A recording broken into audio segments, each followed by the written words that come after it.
প্রথম যখন আমরা দায়িত্ব গ্রহণ করি সরকারের, প্রায় সঙ্গে সঙ্গেই এই বন্যা শুরু হয়েছিল। ঠিক বুঝতে পারছিলাম না এই জায়গাতে কি বন্যা হবে, কারণ এটা স্বাভাবিক বন্যা ছিল না। অন্যান্য বছরে যেসব জায়গায় বন্যা হয়, এটা সম্পূর্ণ ভিন্ন জায়গার বন্যা।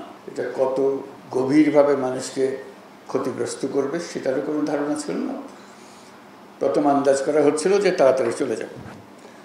যতই দিন যাচ্ছিল এটা কঠিন হয়ে যাচ্ছিল, বন্যার প্রকোপ বেড়ে যাচ্ছিল।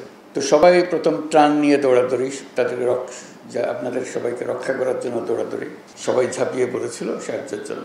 এটা যে কত বড় বন্যা ছিল এটা বুঝতে পেরেছি বন্যা চলে যাওয়ার অনেক পরে। যে লোকমুখে যখন শুনতে আরম্ভ করলাম ব্যক্তিগতভাবে কীভাবে ক্ষতিগ্রস্ত হয়েছে, আপনারা যারা উপস্থিত আছেন পর্দার অন্যদিকে, যাদেরকে আমরা দেখছি এখানে পর্দাতে, তারা ভুক্তভোগী। সবাই অবস্থাপন্ন যারা এলাকায় ছিলেন তারাও ভুক্তভোগী, তাদেরও কোনো ছাড় দেয় নাই বন্যা।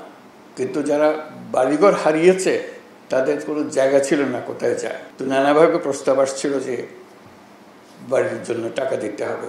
তো টাকা দেওয়ার ব্যাপারে আমি একটু শক্ত অবস্থান নিচ্ছিলাম। আমি বললাম যে এটা টাকা দিতে গেলে এই টাকার ভাগ বাটোয়ারা অনেক রকম হয়ে যাবে, আসলে যাদের প্রাপ্য তাদের হাতে সেই টাকা পৌঁছবে কিনা। তখন একটা প্রস্তাব আসছিল যে আশ্রয়ণ প্রকল্পের মাধ্যমে করা। আশ্রয়ণ প্রকল্প সম্বন্ধে আমার পরিষ্কার ধারণা ছিল না, নামটা জানা ছিল। তো ভাবলাম যে দেখি এটা কি করা যায়। পরে জানলাম যে এটা সেনাবাহিনী করবে, তাহলে একটু স্বস্তি পেলাম যে না, এটা অন্তত টাকাটা সঠিকভাবে ব্যবহার হবে। আজকে এটার সমাপ্তি উপলক্ষে যে চাবি বিতরণ, আপনাদের হাতে চাবি তুলে দেওয়া, এটা ভালো লাগছে যে টাকাটা সঠিক ব্যবহার হয়েছে এবং ঘরটাও সঠিকভাবে নির্মাণ হয়েছে। অনেক সময় টাকা ব্যবহার হলেও গুণগত মান ঠিক হয় না। আজকে গুণগত মানের ব্যাপারেও আশ্বস্ত হলাম এবং টাকাটা যে ব্যবহার হয়েছে, আমরা যে টাকা দিয়েছিলাম তার অর্ধেক টাকাতে কাজটা করেছে। ওটা উল্টো খবর। সাধারণত যে টাকা দেওয়া হয় তার থেকে দ্বিগুণ আবার চাওয়া হয়। এটা যা দেওয়া হয়েছিল তার অর্ধেক ব্যবহার হয়েছে। এই অর্ধেক টাকাতেই 300 ঘর তৈরি হয়েছে। এটাও একটা আনন্দের খবর। আমরা সেনাবাহিনীর যারা কাজে নিয়োজিত ছিলেন, এটা স্বাভাবিক পরিস্থিতিতে গৃহ নির্মাণ ছিল না, অস্বাভাবিক পরিস্থিতিতে গৃহ নির্মাণ ছিল। এটা বিশেষ আলোচনার বিষয় যে এর মধ্যেও গুণগত মান ঠিক রাখা, জিনিসপত্র হাজির করা। ঘর নির্মাণ করতে হলে তো অনেক জিনিসের সমাবেশ করতে হয়। এটাও কঠিন ছিল। রাস্তাঘাট বন্ধ ছিল, চলতে পারছে না, ব্রিজ ভেঙে গেছে, রাস্তাঘাট ভেঙে গেছে, এর মধ্যেই কাজটা করতে হয়েছে। আজকে যে ছবিগুলো দেখলাম তাতেও ভালো লাগলো, যেটা সুন্দর বাড়ি হয়েছে। তা আমরা সবার পক্ষ থেকে সেনাবাহিনীকে অশেষ ধন্যবাদ জানাচ্ছি। এই বিপদের দিনে তারা আমাদেরকে আশ্বস্ত করতে পেরেছে এবং আজকে পেছনে ফিরে তাকানোর সময় আমরা বুঝতে পেরেছি যে এটা চমৎকার কাজ হয়েছে। ভবিষ্যতে এরকম দুর্যোগের সময় তাদেরকে আমরা কাছে পাবো, আমাদের ভরসার স্থল হবে, যে আমরা জানবো যে সেনাবাহিনী এই কঠিন কাজ, এই কঠিন পরিস্থিতিতে সঠিকভাবে আমাদেরকে করে দিতে পারবে। এবং যারা এই কাজে সরাসরিভাবে নিযুক্ত ছিলেন, স্থানে কাজ করেছেন, তারা হয়তো আজকে উপস্থিত নাই, তাদেরকে আমরা সবার পক্ষ থেকে ধন্যবাদ জানাচ্ছি। যে যেখানে আছেন আমরা অশেষ কৃতজ্ঞ। এই দুর্যোগের দিনে আপনারা সামনে এগিয়ে এসেছিলেন এবং সুন্দরভাবে এই বাড়ি নির্মাণ করে দিয়েছেন। তো কাজে এটা একটা ছোট্ট প্রকল্প, 300টি ঘর নির্মাণ, কিন্তু এর মাধ্যমে আমরা আমাদের সঠিকভাবে কাজ করার, একত্রে কাজ করার, দুর্যোগ মোকাবেলা করার এবং সৎভাবে করার যে দৃষ্টান্ত স্থাপন করলাম, এটা আমাদের সবাইকে উদ্বুদ্ধ করবে। এটা আমাদেরকে বড় লেসেন, আমাদের জন্য বড় প্রাপ্য। সেনাবাহিনীর কাছে আমরা সেটুকু ধন্যবাদ অবশ্যই দেব যে আমাদের এই দৃষ্টান্ত স্থাপন করার জন্য।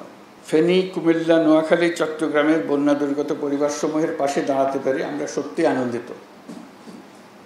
আমি জানি গত বন্যার পর থেকে আপনারা অবর্ণনীয় কষ্ট জীবনযাপন করেছেন।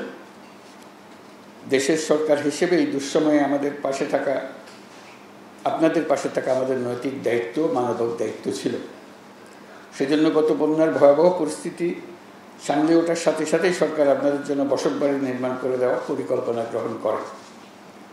এই পরিকল্পনা বাস্তবায়নের জন্য প্রধান কার্যালয়ের প্রধান উপদেষ্টার কার্যালয়, মুখ্য সচিব, বাংলাদেশ সেনাবাহিনী ও স্থানীয় প্রশাসন নিরলসভাবে পরিশ্রম করেছে।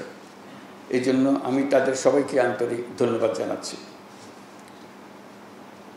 এর মাধ্যমে যারা বাড়ি পেয়েছেন, আজকে যাদেরকে দেখলাম, যারা চাবি গ্রহণ করেছেন বাড়ির, তাদের সবাইকে অভিনন্দন জানাচ্ছি যে আপনাদের এই দুর্দিনে আপনাদের পাশে থাকতে পেরে আমরাও স্বস্তি বোধ করছি যে আমরা আমাদের দায়িত্ব পালন করতে পেরেছি। এই বাড়িটি আপনার একটি অবলম্বন, মাথা গোঁজার একটা জায়গা। এখানে আপনারা পরিবার পরিজন, সন্তান সন্ততি নিয়ে বসবাস করবেন। যেহেতু এখন মাথা গোঁজার মতো একটা ব্যবস্থা হয়েছে, এখন একই সাথে আপনাদের সন্তানদের উন্নত ভবিষ্যৎ গড়ে তোলার দিকেও নজর দিতে হবে।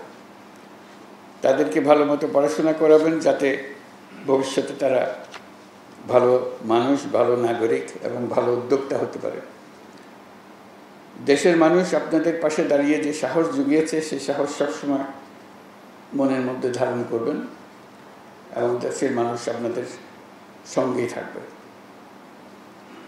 এই সহমর্মিতা দেশের সকল মানুষের মধ্যে এবং সকল প্রজন্মের মধ্যে ছড়িয়ে পড়লেই আমরা একটা সাহসী এবং স্বনির্ভর জাতি হিসেবে গড়ে উঠতে পারব। আপনাদের সকলের জন্য শুভেচ্ছা জানাচ্ছি এবং সেনাবাহিনীর সব কর্মীদের যারা এই কাজে যুক্ত ছিলেন তাদের কাছে বিশেষভাবে কৃতজ্ঞতা জানাচ্ছি। সেনাবাহিনীর যারা উচ্চ পদে আছেন তারা এটা দেখাশোনা করেছেন, সুন্দরভাবে জাতির সামনে একটা দৃষ্টান্ত স্থাপন করেছেন, সেজন্য তাদেরকে ধন্যবাদ ও অভিনন্দন জানাচ্ছি। এই প্রকল্প বাস্তবায়নের জন্য নিয়োজিত জেলা প্রশাসনকে, সেনাবাহিনীর 24 ও 33 পদাতিক ডিভিশনের সবাইকে আন্তরিক ধন্যবাদ জানাচ্ছি। সবাইকে ধন্যবাদ।